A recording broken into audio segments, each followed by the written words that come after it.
All right, friends. So here is another little micro episode here talking about the question of the year, debt or no debt on rentals. And so I've got my friend Onaje, and we met how many, 4 years ago, three, four Yeah, years yeah, ago probably about on 4 years ago. Clubhouse.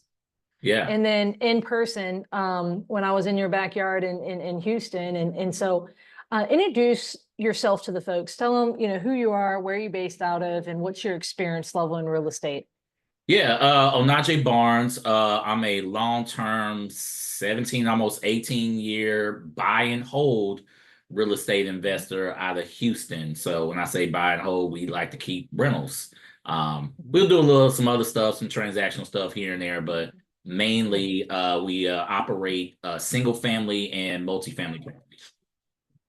Sweet. And so let's jump right into the big question, which is, debt or no debt on your rentals. What's your belief around that? And then has that changed any over the years? I'm curious to hear your thoughts because I know you like, did you tell me once that you have a degree in economics I or do a have a degree in degree in finance? economics. Yes, I do have a Okay. degree in economics. Yeah. So this Um, will be fun. So give me Yeah, your this will be thoughts. fun. So I'm gonna give my answer off bat, and then it's gonna be a long-winded journey, right? So, the non-sexy answer is do the debt that you're comfortable with, right? Mm. We're not the same. Onaje's answer and Courtney's answer may not be the answer that works for you, right? If you're watching this, it should be what works for you and what you feel comfortable with. We all have different skills. I know people that can juggle and manage all kinds of stuff, and I'm not as good as them, even with my econ degree, right? And some people are just not good at it at all. So that doesn't mean that you should be excluded from real estate. So that's my preface and answer. Now let's kind of get into why I come up with that way, right? Yeah.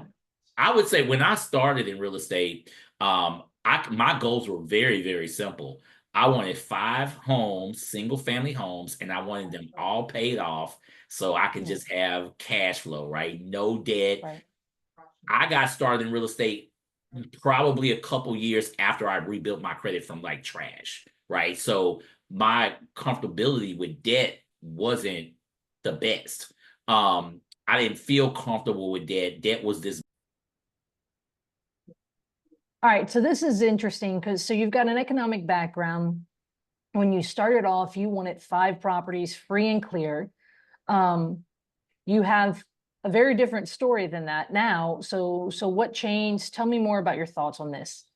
Yeah, so truthfully, and I got those 5 properties paid off actually fairly quickly. Um, Learned a lot along the way, and I was happy with that. But a couple things happened. The biggest, I acquired a couple more properties from then, and this thing called Hurricane Harvey happened. Okay. Yeah. And 2 of my properties were across the street from each other, and they both took on about 18 inches of water. Okay. Now, and I bought those properties, they were free and clear. And I'd say at the time they were probably worth about 150 grand. Now, some people on this call might some people watching this might equate to 2008 and your 401k going bye-bye overnight. Because that's essentially how I felt when these properties got flooded out. I'm like, I just saw 300 grand get frankly pissed away. And Did you have that insurance on them? I had here's what's funny. Living in Houston, didn't I have was flood. self-insured on those guys. We did not have flood insurance because it wasn't in the flood zone, right?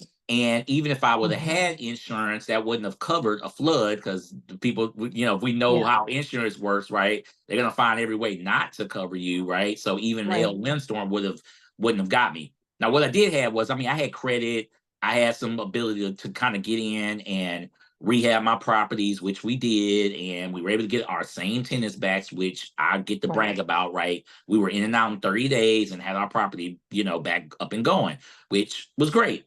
But after that, I'm thinking to myself, I don't want that happen again. I'm in the Gulf Coast, right?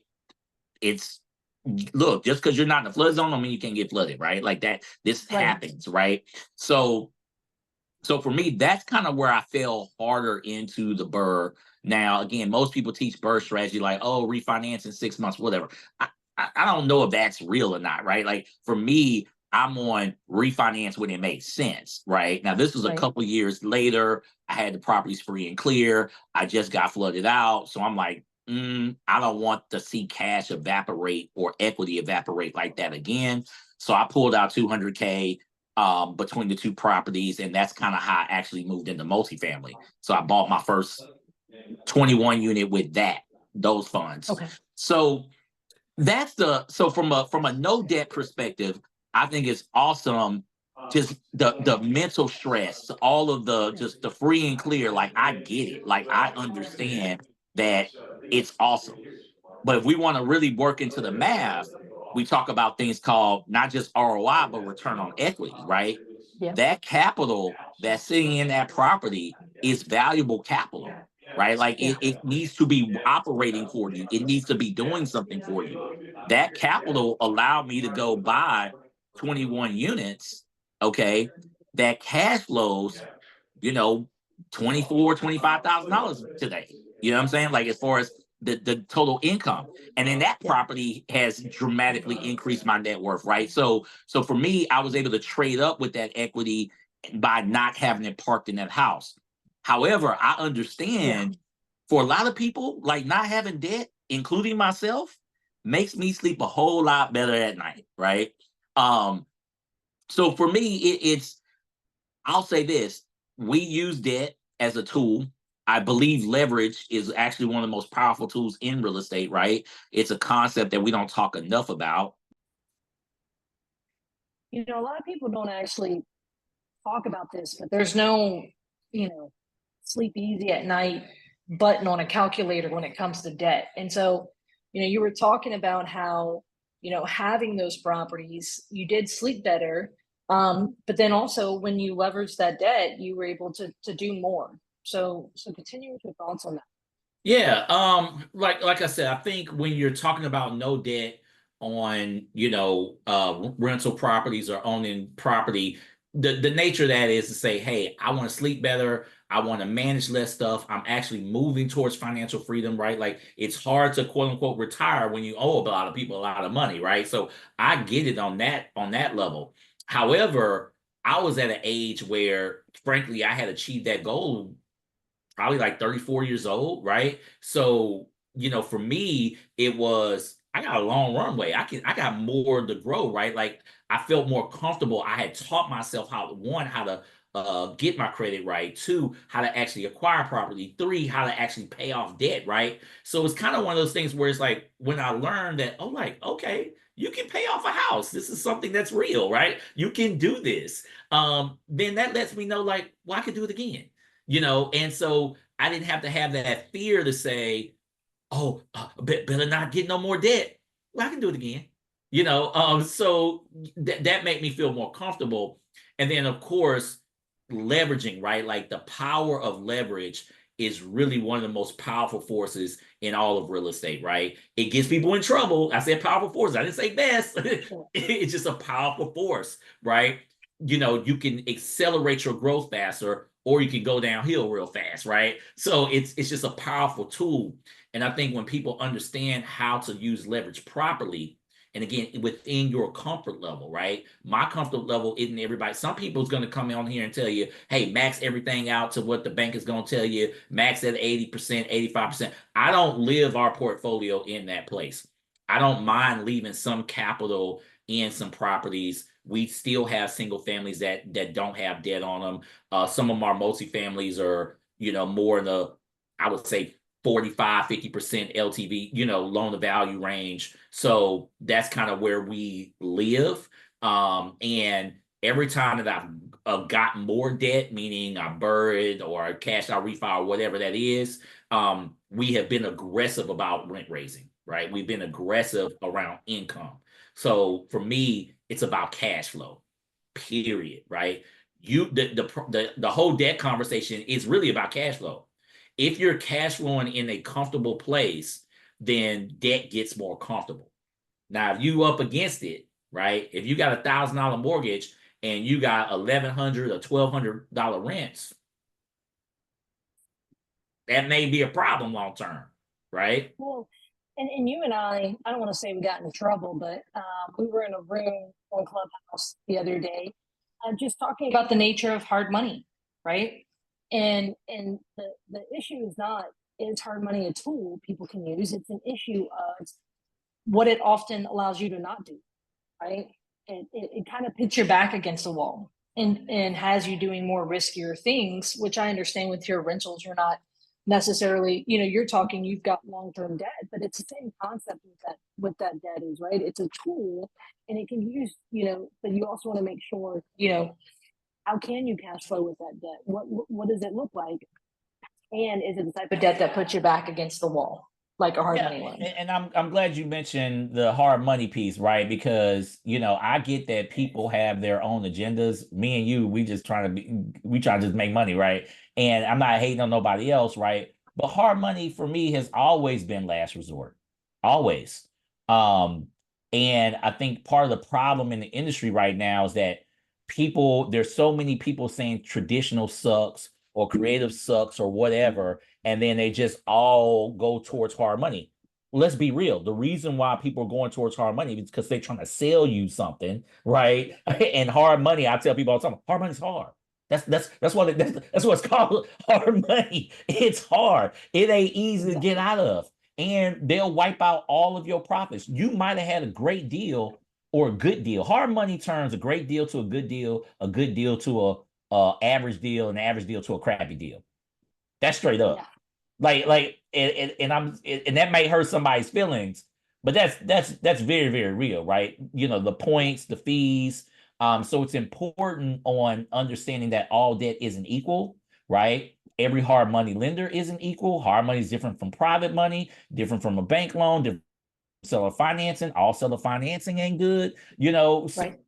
you got, and that's where I look at it, just financing, right? I think you got temporary short-term financing and long-term financing. I think that's just the two buckets for me. Like it's literally just two buckets, right? You could go to a private person and get short-term lending, right? And you could go to a hard money lender and get short-term lending. It's just short-term lending, right? So, and then the question is that short-term lending the criteria that they're willing to lend that money to you? Does that align with your strategic goals for that property, right? And your experience. And as you say experience, I also say in your skill set, because a lot of people learning right now, their skill sets aren't very strong, because when the market is not against their back, it's now they're going against it, right? Whether it's insurance rose, interest rates rose, the market cooled, whatever. Now the question is, how strong are your skill sets to get out of when things don't go as planned, right? Right. Yeah, no, exactly. If your coach or your vision of flipping a property is, hey, I'm gonna flip this property in 6 months, then you don't need to be using hard money at 6 to 9 months. Like that doesn't need to be the terms that you sign up for. You need to be looking at a 12-month type of situation, right? You need that cushion. For me, again, people think, well, you're a hater on hard money. No, I just used a hard money lender a couple months ago, right? I hadn't done a flip in a long time. This property made sense for a flip. It made sense for hard money.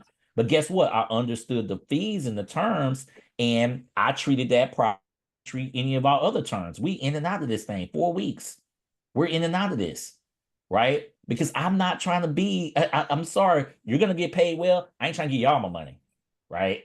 Because holding costs matter, right? People interest rates with hard money. It's not just the interest rates. It's prepayment penalties. It's draw requests. It's fees on fees on fees, right? It's holding costs. Like it is how many days did it take you to sell? These are all things that really should go into your calculation of the property. And, for experience and just knowing people and talking to people, I mean, that hard money loan, I mean, it could eat up 25 to 50%, 60%, or all your profits. So what you doing this for? Just to get other people paid?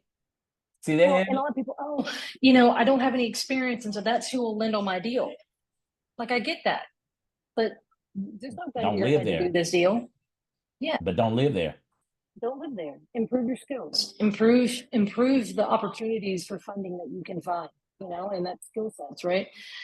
So I love the thoughts that you're giving here, Onaje. I've always, I've always enjoyed our conversations. And so what are some of your final thoughts here on debt?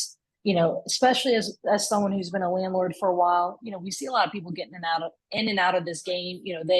Some of them are getting out of it because not by choice, right? And No, so not by choice. not by choice. So They've been told the life them, life put yeah, some life on them. life them. Someone said, as my friend Mike says, they got kicked off a real estate island. Right. They didn't make it. So what are some of your final thoughts here? Anything else you want to share as we wrap this up? Yeah, I think people should always feel, do what you're comfortable with, right? Build, right? If you never really paid anything, like understand, like, do you have a history of juggling bills? When you buy a rental property or a fix and flip another home, you're taking on all of the expenses of another household, right? So the question is how good at you are that. If you're barely struggling with your household, you might need to pause a second, get those That's skills up. Because for me, it's not just about rehabbing and negotiating and all that. Paying bills on time is actually a skill. And right. and I think that's one where people should think a little bit more about. I'm not telling you not to get debt, just understand that that's a skill set in itself. Self-awareness is a huge tool, right? Self-awareness is a huge tool to understanding your strengths and weaknesses, because a lot of people get taken out by their weaknesses because they refuse to acknowledge them or improve them, right? And so I really like that you brought that up. No one else brings that up, so I think that's important. And so, Yeah, well, it's a well, anyway, it's always a yeah, pleasure.